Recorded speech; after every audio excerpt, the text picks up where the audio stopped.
జనవరి 19 దేవుని వాగ్దానం. పాతాళ గర్భములో నుండి నేను కేకలు వేయగా నీవు నా ప్రార్థన అంగీకరించి ఉన్నావు. యోనా 2:2.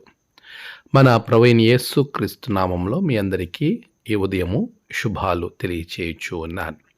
ప్రియులారా, దేవుని మహాకృపలో మరొక నూతన దినం మనం కలిగి ముందుకు వెళ్ళే ధన్యత ప్రభువు మనకు అనుగ్రహించి ఉన్నారు.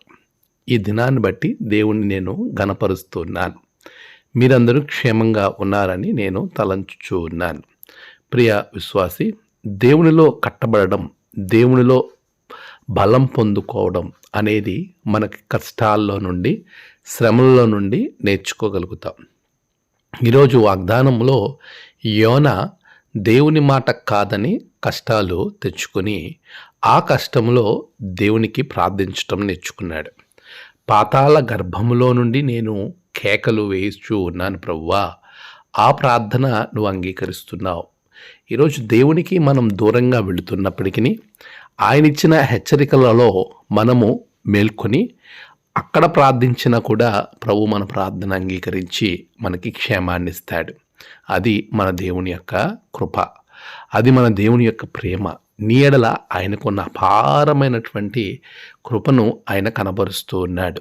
ప్రియ విశ్వాసి, నువ్వు ఏ ప్రదేశంలో ఉన్నా, ఎలాంటి స్థితిలో ఉన్నా, నువ్వు ప్రార్థించిన వెంటనే ప్రభువు నేనున్నాను అని ప్రత్యుత్తరం ఇచ్చి దానికి తగిన జవాబు ఆయన కాలమందు నీకు అనుగ్రహిస్తాడు.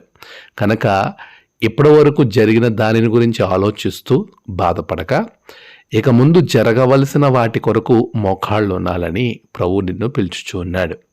నీవు మోకాళ్ళు ఉన్నప్పుడు, నీవు దేవుని సన్నిధిలో ప్రార్థించగలిగినప్పుడు, అంటే నీవు మనుషులకు, అధికారులకు, ఇతరితర అనేక సందర్భాల్లో అనేక చోట్ల విన్నవించుకోవడానికి ప్రయాసపడుతున్నావేమో, వాటన్నిటికంటే ముఖ్యంగా నీ దేవునికి నీ సమస్య చెప్పుకో. అదే ప్రార్థన. నీ దేవునితో నువ్వు మాట్లాడినప్పుడు ఆయన నీ ప్రతి సమస్యను గురించి పరిష్కారాన్ని నీకు అనుగ్రహించి నిన్ను ఉన్నతంగా పెడతాడు.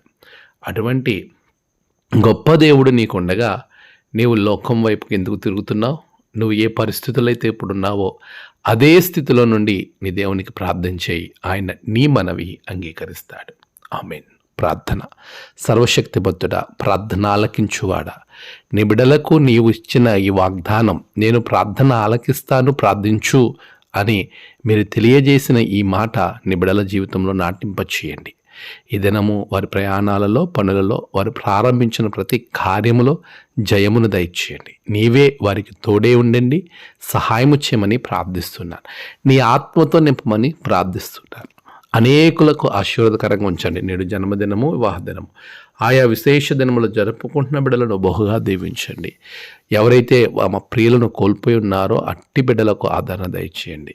వారు తలపెట్టిన ప్రతి కార్యములో జయం దయచేయమని, అపవాది నుండి తప్పించి వారి ప్రార్థనలకు జవాబును గ్రహించి మీరే మహిమ పొందమని క్రీస్తు పేరట అడిగి వేడుకొనుచున్నాము తండ్రి. ఆమేన్. తండ్రి, కుమార, పరిశుద్ధాత్మ త్రియేక దేవుని దీవెన నిత్యము మీకు తోడుగా ఉండును గాక. ఆమేన్.